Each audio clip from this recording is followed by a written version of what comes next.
Yeah, good evening. It's 7:05, so it's time to get started here. So if you're in here and you're getting coffee and cookies and you're not familiar with the Catholic Studies program, which is a co-sponsor of this lecture, there's some information back there, at least a top 10 list about Catholic Studies.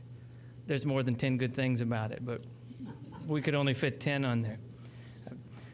My name is Dr. John Panero. I'm the Director of Catholic Studies here at Aquinas College. Welcome. It's great weather this year for the Thomas Aquinas Lecture. I think we're all happy about that, and I see faces who I know usually would like to come, but they don't, because usually there's inches of snow on the roads and that kind of thing. Without further ado, I'd first like to introduce to you, most of you know him already, but Father Stan Drongowski, the chaplain of Aquinas College, to lead us in our invocation.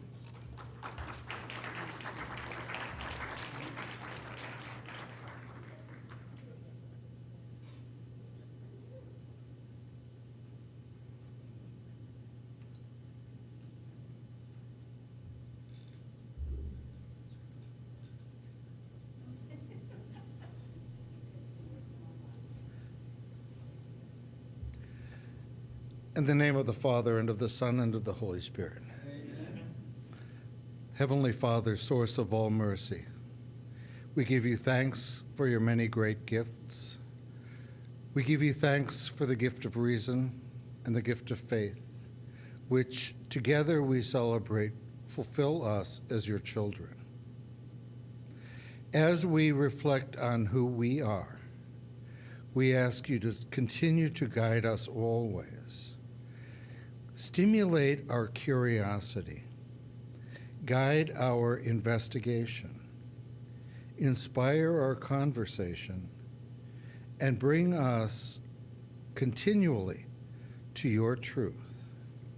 Allow our adventure in this journey to truly be for us an act of holiness and an act of love.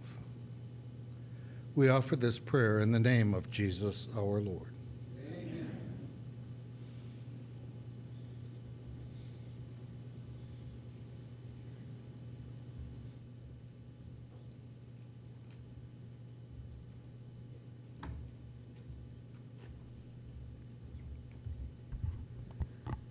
The mission of Catholic Studies is to share the rich experience of the Church's own culture, to quote Ex Corde Ecclesiae, to assist students in their spiritual as well as their intellectual development, and to establish Aquinas College as the regional center for Catholic intellectual and creative life.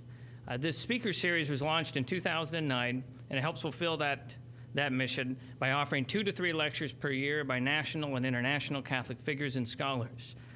So the series is aimed to bring students into contact both in the classroom and informal settings with great living Catholic thinkers like Bishop Robert Barron, who I might know was Father Robert Barron when he was here, and the next day the Pope appointed him bishop. I'm not saying there's a connection, but we might want to think about that.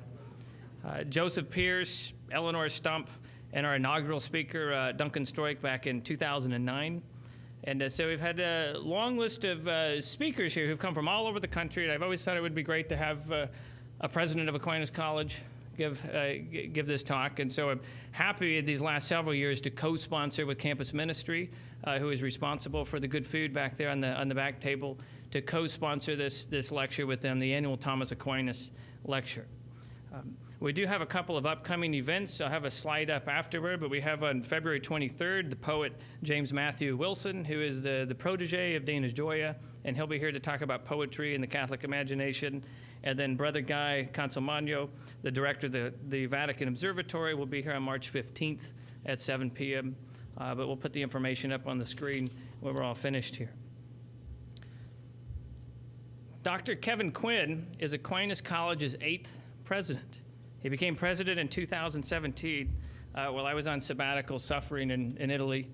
He was here. Now, President Quinn is new to Aquinas, but he's dedicated the majority of his career to Catholic higher education. And he comes to Aquinas from St. Norbert College, where he served as Associate Dean of the Social Sciences, Coordinator for Economics, and was the founding Dean of the Schneider School of Business and Economics.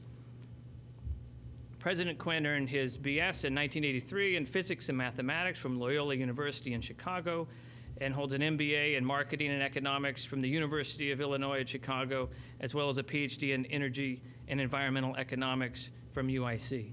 I don't even know what that is. That sounds impressive. It's very impressive.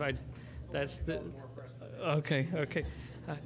Prior to earning his PhD, President Quinn worked in the private sector in aerospace and medical imaging industries. Kevin and his wife Terry have been married for more than 30 years. Please welcome President Kevin Quinn.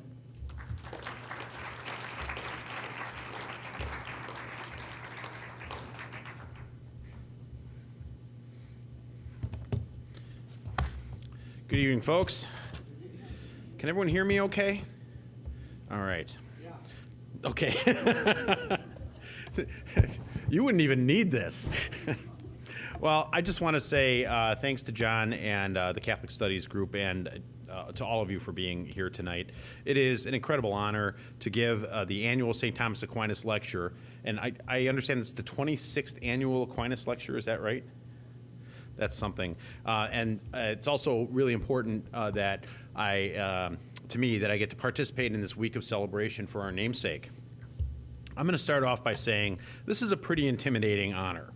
I've been here slightly more than 6 months, and here I am talking to a room full of people who mostly have been part of the Aquinas College community for years, even decades. Among you are Aquinas scholars, members of the Dominican order, with all the education that entails, theology and philosophy professors and experts, and other folks who have done more reading about Aquinas than I have been to more lectures and seminars about him than I have, and who have a far deeper understanding of his work than I could ever comprehend. Needless to say, I struggled a bit with the question of how an Aquinas neophyte can make this experience worth the time you've taken to be here tonight. In the end, I came to the conclusion that there might be value in sharing the results of my own, admittedly short journey into the understanding of this great man and his work, and offering some thoughts about what that's meant to me and what I've learned. Nearly 800 years later, St. Thomas's life and writings provide a rich opportunity for us to understand our own times and challenges. So let's see where this takes us. I'll start with what I understand about the world in which both the Dominican order and Thomas were born. There's certainly important nuances that history, scholars and theologians that have spent centuries clarifying about this topic, and I'm very unlikely to get those quite right. But my intention here is to share a journey of discovery rather than to contribute to that vast body of academic knowledge. I'll reflect on what that means for this wonderful college and the communities in which we live. If you look around the campus here, you'll see a number of portraits and other representations of what might be called the members of the Dominican Hall of Fame. Dominic himself, Albertus Magnus, and of course, St. Thomas. If you look carefully at them, you'll often see a dog accompanying the primary figure. For example, the Albertus painting in Holmdene includes what looks like to be some sort of greyhound or whippet. It also, he has a puzzled look on his face, and when I first saw it, I thought, he looks like he's trying to remember where he parked his car. I think he was supposed to be lost in thought. But after doing a little checking, it turns out that the dog is a result of a pun, which I'm guessing many of you know, that Dominican, or Dominicanus in Latin, sounds a lot like Dominicanus, which is Latin for hound of God. There's a legend that while pregnant with him, St. Dominic's mother had a vision of a dog with a torch that set the world on fire.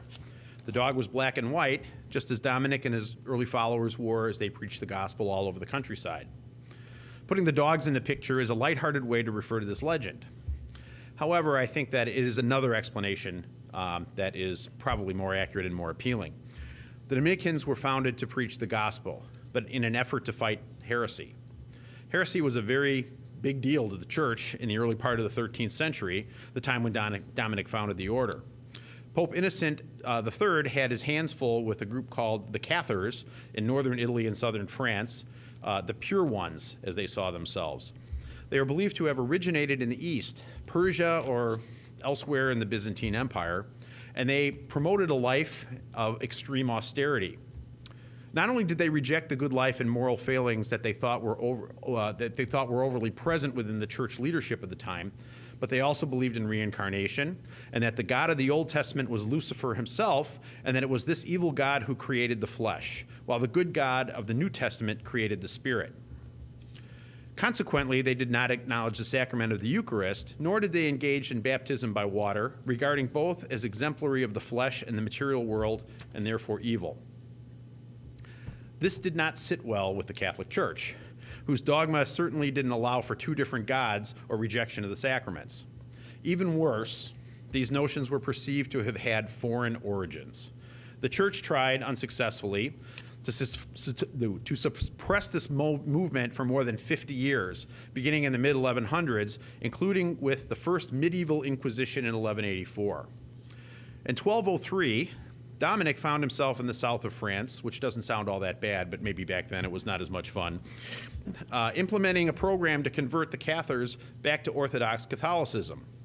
Among other approaches, a series of debates were held to convince the Cathars to come back to the fold, under the notion that reason might work, where heavy-handed and pompous clergy sent earlier to clean things up had failed to persuade.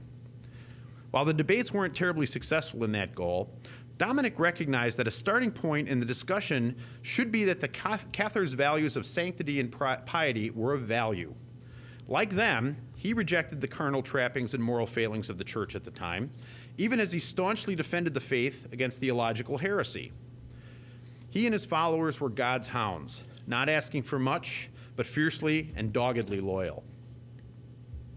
Dominic's recognition of the role of reasoning in the battle against heresy and protection of the faith led to his establishment of a system of formal and systematic education, just like the long-established Benedictines. However, Dominic's purpose was to arm his preachers to be among the world, spreading the gospel rather than to live a purely monastic life. Included in this education was training in the vernacular languages that they would need for their work. It was meant to be a sound but a pragmatic education, and it necessitated learning about the way others experience the world. Thomas was born in about 1225, a decade or so after the founding of the Dominican order, to a family of lower nobility in an Italian town now about a 90-minute drive southwest of Rome, but traffic was lighter then. The family is said to be descendants of the 12th century Holy Roman Emperors Frederick I and Henry VI, and as the younger son in such a family, Thomas was ticketed to follow his uncle's footsteps to be the abbot of the Benedictine monastery at Monte Cassino. Monte Cassino, is that correct? Okay. You're going to find my Latin is slightly worse than my Greek, which is non-existent. He was sent to be there among the monks at the tender age of 5 to start his education.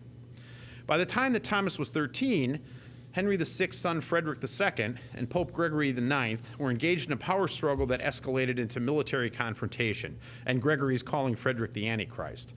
I think I read somewhere that Gregory excommunicated Frederick a number of times, which I think was interesting, because I guess the first couple didn't stick. Thomas was then sent to Naples to complete a study at the new university there, recently established by Frederick, to primarily to train bureaucrats, but also to establish the emperor's prestige as a patron of scholarship.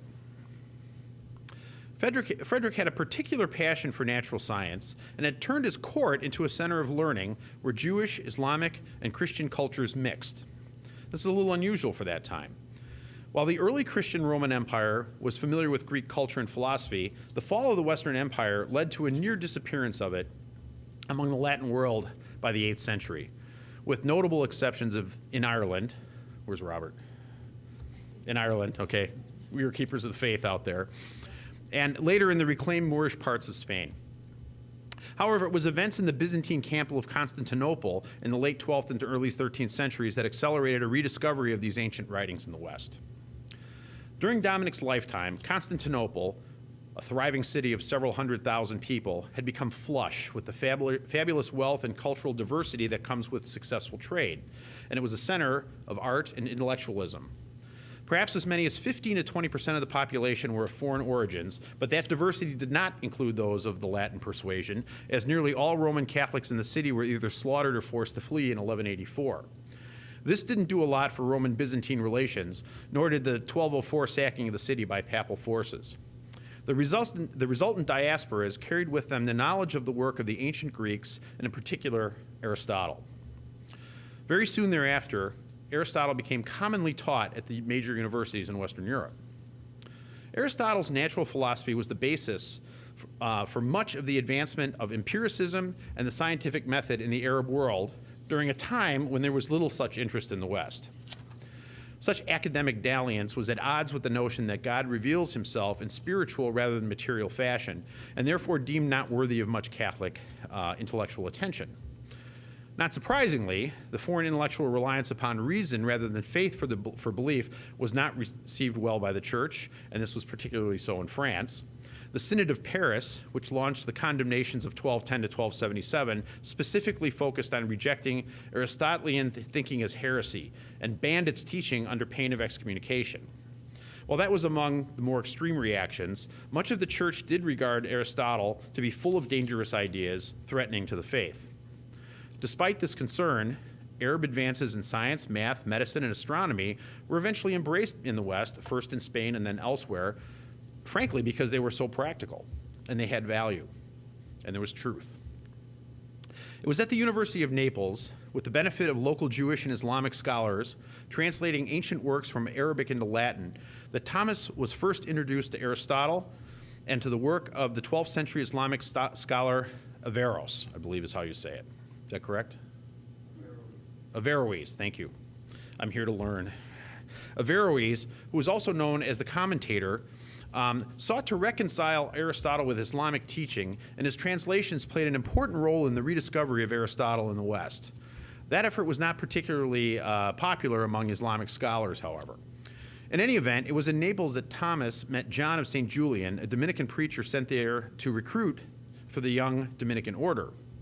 We don't know with any certainty, but it's easy to imagine that the Dominican emphasis on practical, systematic education, in conjunction with Thomas's engagement with Aristotle's emphasis on reason, led him to choose to enter the upstart order at the age of 19. And I think most of us here know that choice didn't go over all that well with his family, and they engaged in a number of things to try to convince him that he really didn't want to be a Dominican, and in the end that failed, and he went on. So in 1245, Thomas was sent to Paris, where he met another Dominican, who we now know as Albertus Magnus. He had likely received his own training on Aristotle at the University of Padua. Albertus had just become the chair of theology at the University of Paris and was already a well-known Aristotle scholar. Some years later, Albertus and Thomas established a Ratio Studiorum, or a learning program, for Dominicans. We honor Albertus in his own right as a scholar for his vast works that he did, but in this, for the context here, particularly for serving as Thomas's mentor and teacher. The two of them were instrumental in solidifying the Dominican idea that defense of the faith can be founded on reason, employing logical arguments based on the ways of understanding of those to be converted. For example, Thomas's 1259 Summa contra Gentiles, what he said, was written to help missionaries convert Jews and Muslims by reaching them in a manner that could make sense to them. It was assumed that it was possible to employ reason to bridge the distance between their understanding, which was thought to be misunderstanding, and Christian understanding. Preservation of Greek thinking was a major element in Middle Eastern civilization, and the arguments that he made in that book were calculated to appeal to the monotheistic reasoning of Jews and Muslims. While the better-known Summa is similarly rooted in reason, it's intended for a different audience, even as it too seeks to synthesize Aristotle's argumentation with Christian theology. The world that Thomas lived in was one that was rapidly changing. Part of his genius, to me, as I'm learning this, is recognizing that there was value and insight to be found by articulating Christian dogma in a manner calculated to be successful with an increasingly pluralistic and urban audience. This could be done by emphasizing reason and the dialectic to reconcile seemingly divergent, even opposing ideas. God reveals himself through nature, and he is found there. Truth exists at the confluence of both faith and reason and is to be accepted regardless of where it's discovered. It's this perspective that I think holds great wisdom for us today, right now, and it's still fundamental to Catholic theology. As recently as 1879, Pope Leo XIII emphasized in his encyclical, Aeterni Patris, how reason and science call people to the faith. You know, just think for a minute how threatening the stunning successes that pure rationality in science, mathematics, that began with Descartes and the Enlightenment. Stuff we still teach, by the way. Think about how much that must have seemed to the Catholic faithful by the late 19th century. Was revelation and faith outmoded? A return to scholasticism and Thomism indicates that they're not. Even more recently, in 1998, Pope John Paul's encyclical Fides et Ratio re-emphasized that faith and reason are not only compatible, but essentially must coexist. Faith without reason is superstition, but reason without faith leads to moral relativism and failure to recognize transcendental truths. Wow, that's a lot. At least it was for me. So what's the lesson that I would take from this journey of discovery? Well, this college is named for Thomas Aquinas, perhaps the most important Western intellectual who ever tussled with seemingly divergent truths. As its president, it's incumbent upon me to reflect deeply upon what guidance his work indicates for this institution's leadership and in its activities. Certainly, there's plenty of divergence in our modern truths right now in 2018. I think we're all pretty sick of hearing about fake news and alternative facts. As problematic as these are, they're really quite superficial by comparison to the deeper ideological divisions that we face. More essential is our reconciliation of apparently mutually exclusive truths that emanate from opposing disciplines, each with its own axioms and chains of reasoning, or from contradictory understandings that are presented as reason, but are in fact assertions of faith of some sort. I'm particularly concerned about how these conflicting truths manifest themselves in contemporary American society, and how growing and recalcitrant political polarization is leading to an increasingly riven academy. It has gotten to the point that people seem unwilling, or worse, unable, to consider ideas without first mechanically validating their genesis with regard to whole cloth philosophies. I'm going to find out if that's a good idea, if it's coming from my team or your team. So the same proposal, say about healthcare, is prima facie good if it comes from my political party or my academic discipline, but bad if it comes from another. This uncritical closed-mindedness is as inexorably erosive to healthy human condition as nearly any other toxin I can imagine. It is certainly antithetical to both the purpose of Aquinas College as either an expression of St. Thomas's thinking or as an academic institution, and holds very little value for me. Suppose that Dominic's approach to spreading the gospel had not intentionally taken into account the different priors and perspectives of those he sought to teach. In fact, that happened during the Spanish Inquisition, it was in all the papers, which morphed into substituting total intolerance for any other ideas or traditions for Christian compassion. How is truth found in that? Would we have the immeasurable benefit of modern medicine and engineering had Albertus and Aquinas succumbed without nuance or thought to the fear of ideas that came from the East?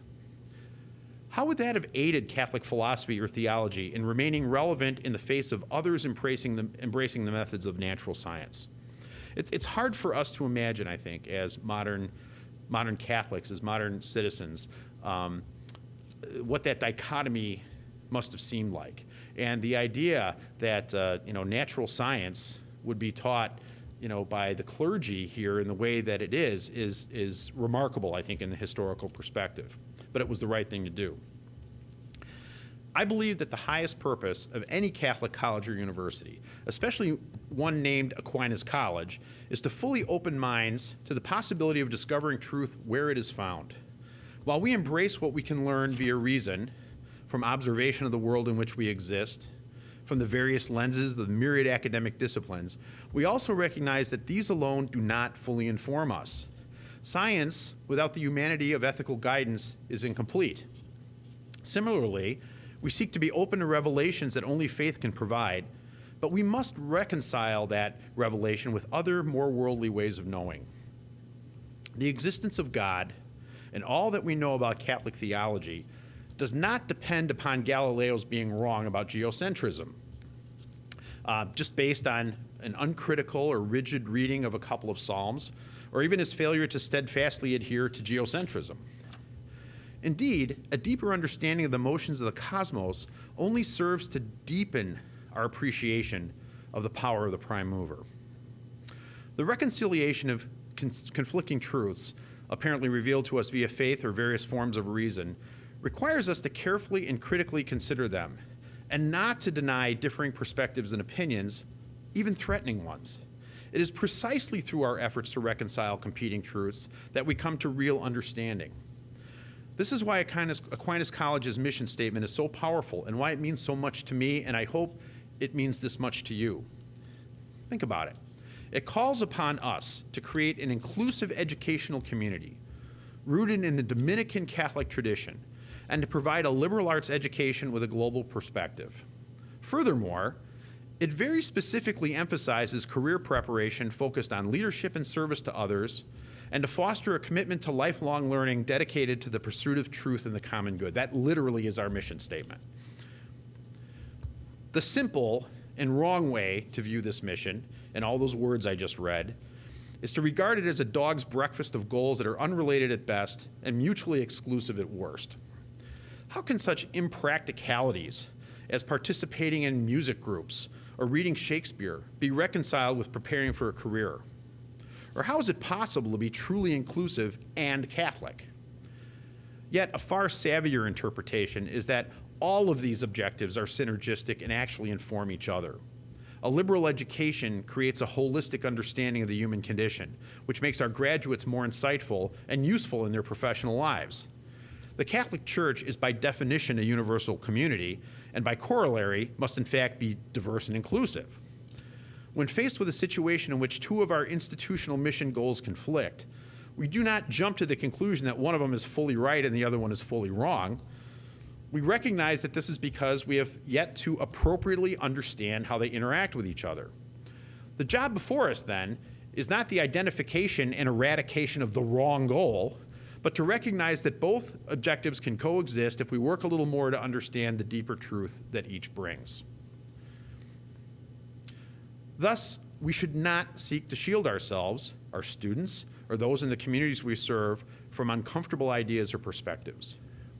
We don't aspire to be better ostriches in the face of concepts that seem at odds with our values. Insularity should yield to a drive to understand and evaluate the postulates and reasoning that leads to those ideas. If we have true faith, we need not be worried that we will be infected or poisoned by different perspectives. Instead, we need to engage those assumptions and arguments to learn more. In particular, when this college hosts speakers, or others, who make arguments that lead to conclusions that might be in conflict with Catholic teaching, we do not do so because we endorse them, nor do we host them in a way to heretically proselytize our students or other members of our community. We, of course, seek to disqualify the disingenuous or the academic charlatans, but we do no service, and we do not honor our namesake if we practice an intellectual parochialism or fearful insularity. Honest, faith-informed consideration of competing truths only grows our own faith and understanding.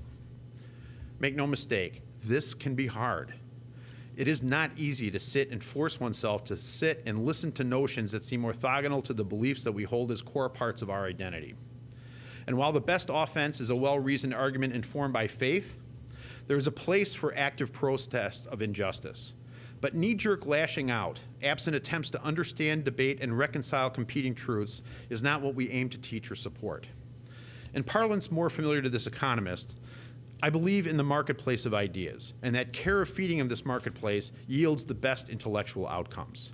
That's a real example of my own reconciliation of reason and faith. In the end, Catholic colleges do more to protect and defend the faith and the teachings of the Church by promoting and hosting reasoned debates in a faith-informed environment. In fact, I believe that the resiliency of the Catholic faith in the face of so much social change in the last several centuries, I mean, many years, many changes, it's a direct result of a Thomist intellectual foundation. I call on all associated with the Aquinas College community to consider that thought as we all work to defend and promote the faith. Thank you very much for your time and attention, and good evening.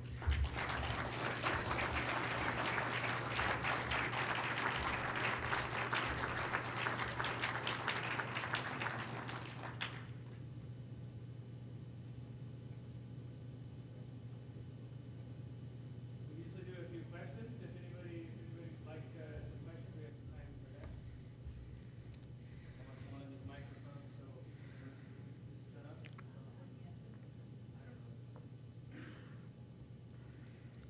Is it on now? Okay. I was saying we have 2 microphones, both with on buttons at the front of the room. And if you have some questions for President Quinn, now's a good time. We have time for 2 or 3. And I think, Luke, are you going to walk around with the microphone to make it even easier?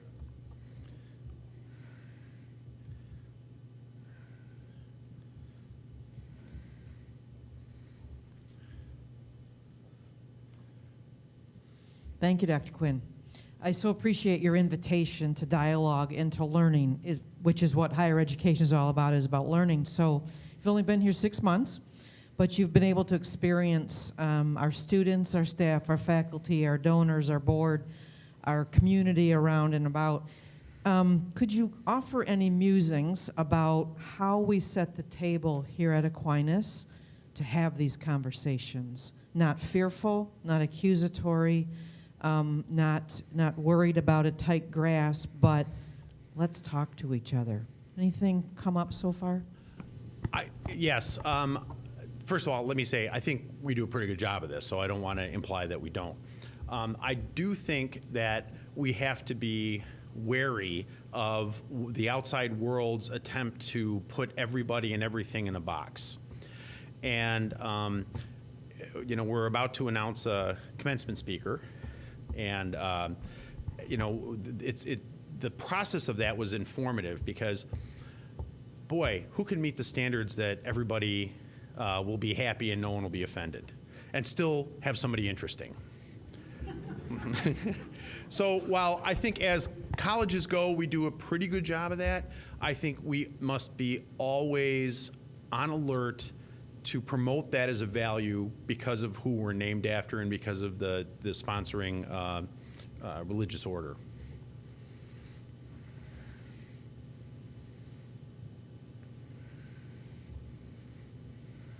I can be loud.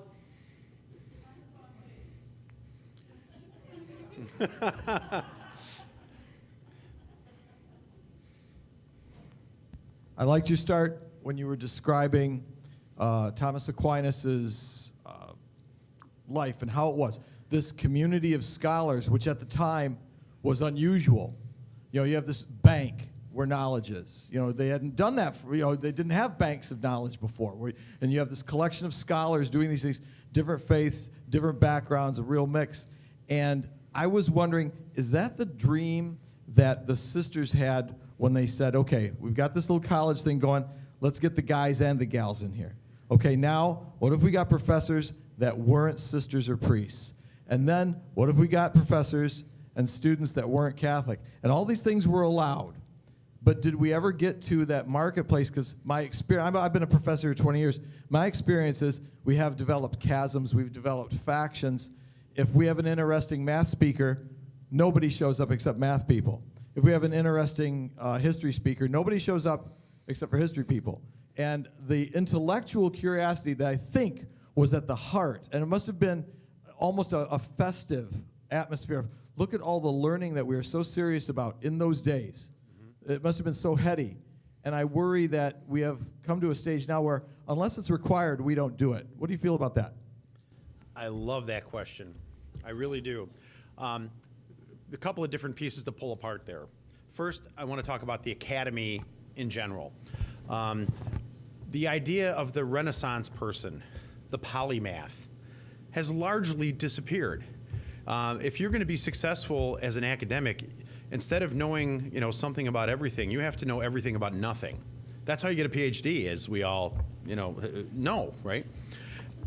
That is really not what I think a liberal arts institution ought to be doing. In fact, we need to be the keepers of the flame of that holistic understanding of the person, and there's a variety of different disciplines from which we should understand that. I want this place, and I think it is, to be a place where all of those disciplines can flourish, and you're not in a box, okay? So we were talking about this at dinner, right? So you teach theological mathematics. Does that mean I pray I pass the math class? No, okay, that's... Like one Hail Mary plus one Hail Mary is two Hail Marys. Okay. But I mean, all kidding aside, that's a really, really cool thing to do. We talked about our students, okay, that, you guys are getting, a minor in this and a major in this and a major in this, and that's awesome because that means you've learned a lot about a bunch of different things. I worry about a creeping credentialism where instead of students choosing to take courses just because they're electives that they want to take because they're interesting, boy, you know what? I can squeeze this in and I can, get a minor in bovine studies or whatever it is, right? Bovine waste studies. And I worry about that, the same way I worry about what's going to be happening with the Olympics going on right now. So I'm a sports economist, as you can tell, and not an Aquinas scholar. And I've watched these people who give up everything. I mean everything in life for a gold medal. There is something to be admired for that, right? Somebody who can be dedicated to something, that can take every fiber of their being and be sufficiently disciplined to do whatever it is they're doing, skiing downhill and shooting at stuff or whatever that is, right? On the other hand, that's really at odds with my understanding of what it means to be human and taking knowledge and truth where you find it and being a whole person. Would I want my child or my best friend to live that life? I don't know. I'm really conflicted about that. And I think we face the same problem. The beauty of Catholic education, especially small liberal arts Catholic education, is that we don't have to choose, and we should be on guard. We should be vigilant to make sure that we're protecting not just the individual discipline programs. We want people to be excellent in math or excellent in theology, but that the totality of that corpus is producing the kinds of intellectual pursuit that we say that we value. I think about that a lot, as my wife will tell you, because she has to sit in the car with me and listen to that for hours at a time. She is actually a saint.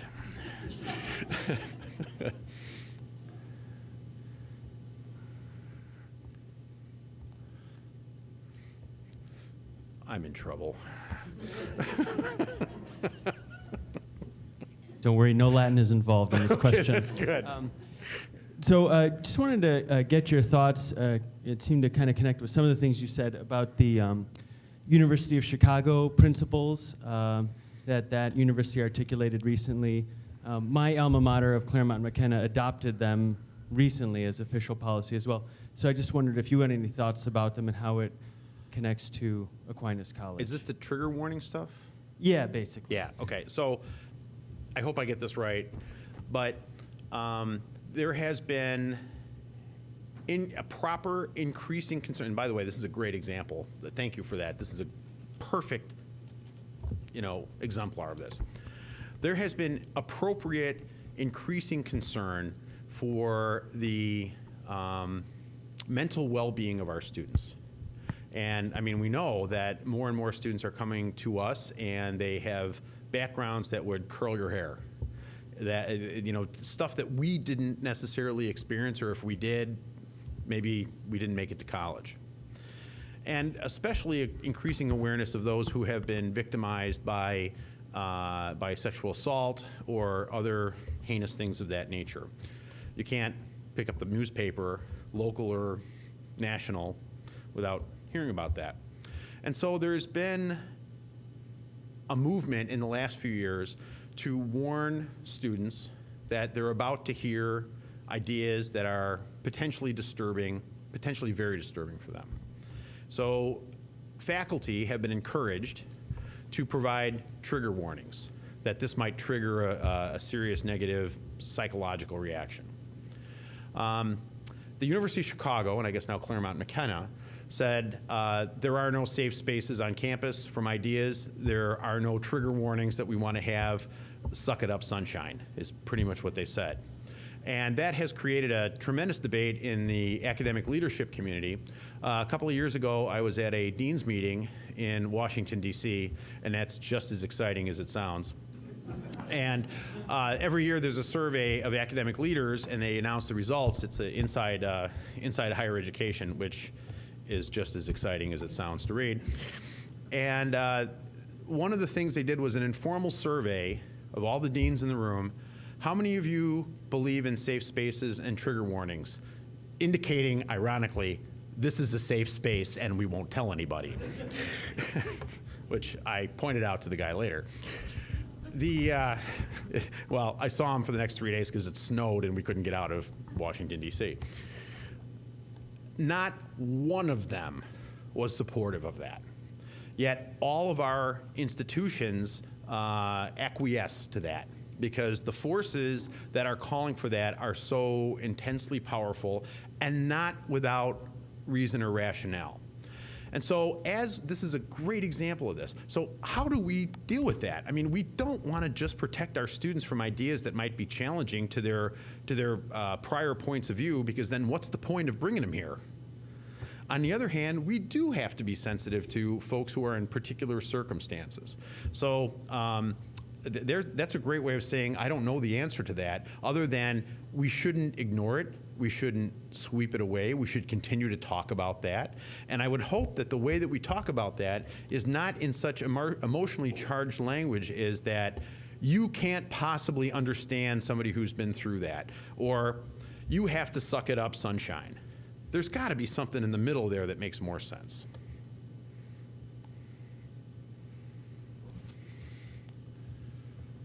Hello, I graduated from Aquinas 2012, 6 years ago now.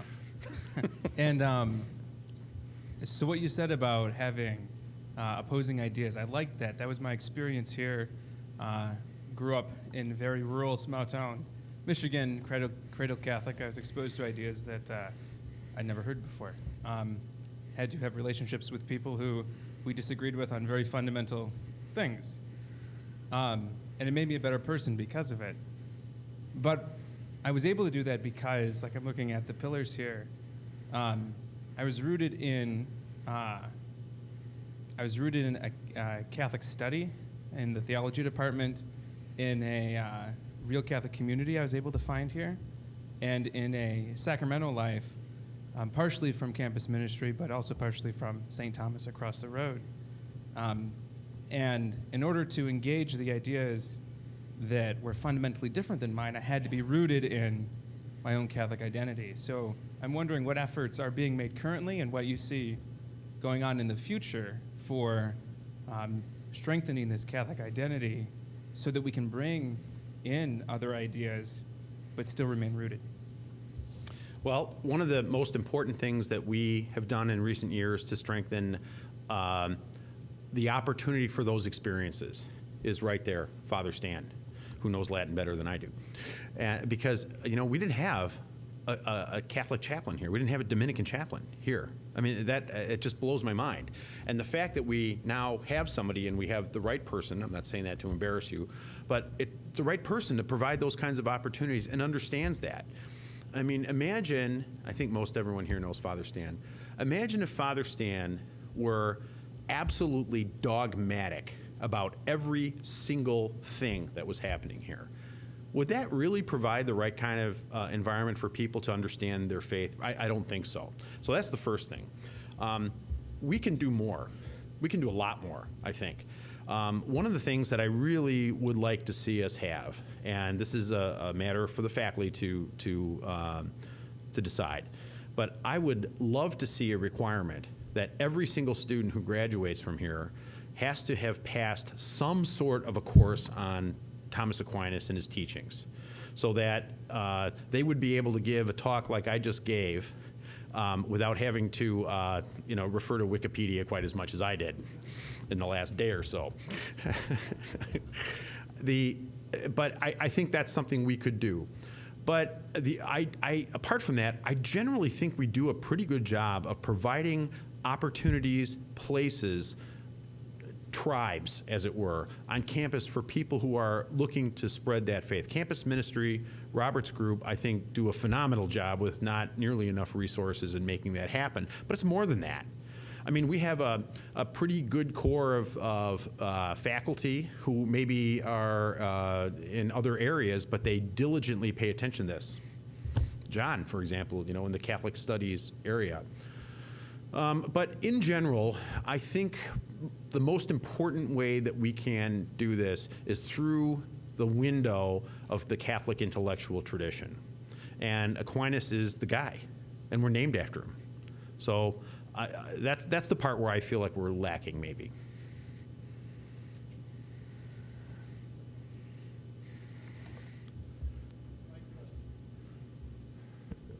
My question is, I think, similar to my fellow alum, but I graduated long time ago. I'm trying to formulate this in a way that it makes sense, but since the purpose of a college is to seek out and find the truth, and since we know as Catholics that the person of Jesus is the way and the truth, what role does the person of Jesus play in the college, both and in its mission?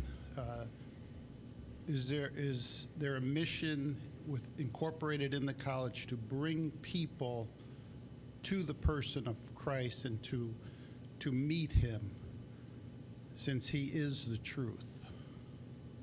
I don't know if that makes sense or not, but. Can I attempt to rephrase the way I heard that, and maybe you can tell me if I got it wrong? What are we doing to bring people to Jesus here? Is that basically what you're going after? You know, it's funny. Dr. Barrows and I literally had a conversation about this just a few hours ago, and you said, I wish I could remember exactly how you said this, that we want to draw, could you repeat that? Persuasion experience as opposed to an immersion experience, I think is maybe. Yes, it's so a persuasion experience rather than an immersion experience. So I don't think that our primary job is evangelical in nature. It doesn't mean it's absent that, right? I mean, we're not going to tell somebody that, we're not really supposed to talk about Jesus and we don't want to bring you here, but I don't think that's the role of this particular college. We're not here to primarily create more Catholics at the expense of all else. We are happy to do so, and I actually think the way to do that is by exemplifying our values and showing people what it means to be Catholic in its full reality on the hoof. I gave a talk yesterday at a local multi-denominational church, and it was primarily it was more fundamentalist and evangelical than anything else. And they asked me a number of questions that were kind of like that, which I thought were interesting. They wanted to know if we would allow, do we allow non-Catholic faculty to teach here? They wanted to know, what the percentage of Catholic students are that are here, and a lot of things that way, because their world was primarily around, okay, we want to create more people of the faith. Whereas I think our role here is primarily to promote the manifestation of faith in the intellectual development of people. Does that make sense? And if they come to know Jesus better, which I think is a byproduct of that, that's a good thing, and we should not discourage that. But I don't think that we design our curriculum around that, or our co-curriculum around that idea and the centrality of that idea. Maybe that's heretical, I don't know, but that's my thinking on it. Yes? You say that the mission of the college is the development of the intellectual life, and I'm very happy to hear that. But one of the things that I see at I'm sorry, you're Aquinas very College, unhappy to hear that? I'm sorry, is it on? Happy, okay, good. I thought, wow, okay, I really missed it there then. Okay. Can you hear me okay? Yes, thank you. Okay. I feel much better. Because I can't hear myself. So, in the development of the intellectual life and the very important relationship between faith and reason, which ought to be manifested on a Catholic campus, but programmatically in certain areas of our academics, for example, our students don't have to take philosophy. So how is it that we can develop this this important dimension of the intellectual life in the vein of Albert and St. Thomas, when we don't even have it in place where faith and reason, theology and philosophy, are both requirements that our students would be able to see both the exciting things of the relationship between the two, the promise of reason and its capacity to know the truth, and the beauty of faith and the perfection of that truth. I got to be careful how I say this. If I were in charge, and as a college president, I am not, our curriculum would absolutely, positively require both an ethics course and a course on Thomas and his work. Now, there are good reasons why colleges are not set up so that the college president, by whim or wish, can just make things happen. But I think the folks that are around here know that I've made some noise on that topic, and I will continue to advocate for that point of view. I and my wife went to a college where we were required to take 3 courses in philosophy and 3 courses in theology. One of which we took together, actually, an Old Testament course. And I think that we were far richer for that. And I'm not advocating. Pardon me? That was the Shakespeare class we took together. Yes. I remember Shakespeare a little more. She would go to class, and I asked her what they talked about in class, and that's.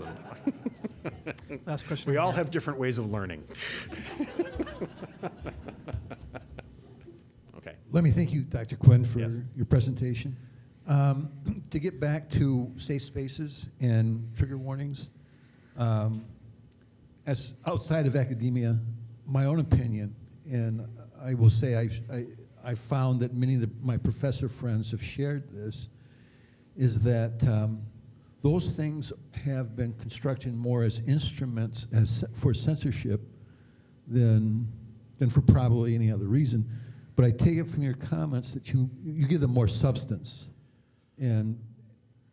But isn't that true that many times it is a sort of instrument for shutting up opinions that students disagree with, or that are, you know, it really isn't independent, it really isn't dependent on their personal background as much as their personal opinions being offended? I think that is absolutely a risk. And I would be disingenuous if I said that I didn't think that was not happening places. I think it is. And that's kind of an example of what I'm talking about when I say we need to reject the idea of knee-jerk reaction to an idea because our whole cloth philosophy does not allow for that. And I don't see how you grow or how you learn without being challenged a little bit. Now, that said, and I'll tell a story on myself, which is a horrible story, and I probably shouldn't. But I taught a course in the economics of gender and family. And I would always build in at the end of the semester a day where, you know, there was really nothing going on, because inevitably I would get behind or whatever, but also inevitably because I'm wound way too tight, I'd be right on the schedule. And I had, you know, at the last minute, I'm gonna show them a video. And I found one in the library, this is back when it was VHS, that they had, and it was about coming of age rituals in Africa. I thought, okay, that's gender related. Without getting into a lot of detail, it was not a very favorable view of a particular culture that had coming of age rituals for young women that were quite tough to watch. And that was the point. It was supposed to make you uncomfortable. And I regret that I, first of all, was too irresponsible to have viewed the video before I showed it in class. But had I done so, that I wouldn't have prepared people for that. So in that, I wasn't trying to shut down any point of view there, but it was emotionally disturbing and beyond what was that you should launch on anybody without warning. So I can literally see both sides of that. But without question, there are some, and this is on both sides of the aisle, that will argue that certain things cannot be shown in here, not because of the reason they state, but because it is at odds with their already held thinking. And that's a problem in higher ed. We shouldn't be doing that. Are we done? One more? Oh. Okay, one more. That was our last, but Dr. Mark was ready. Oh, yeah, yeah. Are you going to tell him no? I'm not going to tell him no.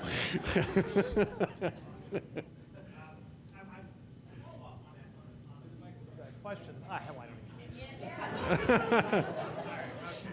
All right. Okay. I'll follow up on that censorship thing. I think it's very interesting. My experience with students is they can be exposed to everything, and I wonder if the censorship is more given the present state of the academy and certain vested interest of faculty. And I think that can probably cut both ways sometimes. Mm-hmm. I think that you're quite honest in that. But I wonder if that may be more the problem. And I certainly don't envy you your job. And Barrows, you got to be a saint. All right. I mean, how do you address that? Where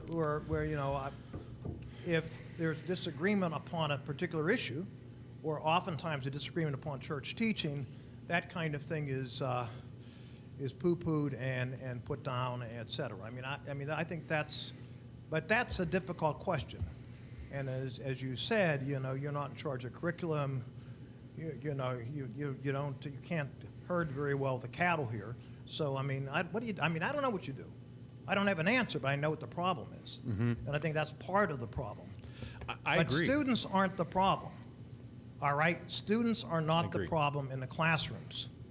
I mean, that's for damn sure. All right, thank you. Yeah. I agree with that. And I think that is an increasing problem in the academy. And part of it is I just think the intellectual monoculture that exists in the creation of certain fields. That there are certain fields where there's just an orthodoxy, one way or the other, and by the, I'm not just picking on, the liberal arts and the humanities, but it's certainly in the business fields where there's only one way to understand something. And anybody that purports to talk about some other way is dismissed, and that critique of the discipline is not permitted. And to that, all I can say is, what the hell? You're not going to allow critique of your discipline? I mean, that's not how this dialectic is supposed to work. And I really am quite serious about defending that. College presidents can misspeak on some of those delicate topics and find out that they're ex-college presidents the next day. And I'm willing to take that risk because it's sufficiently important to do. Thank you very much, folks.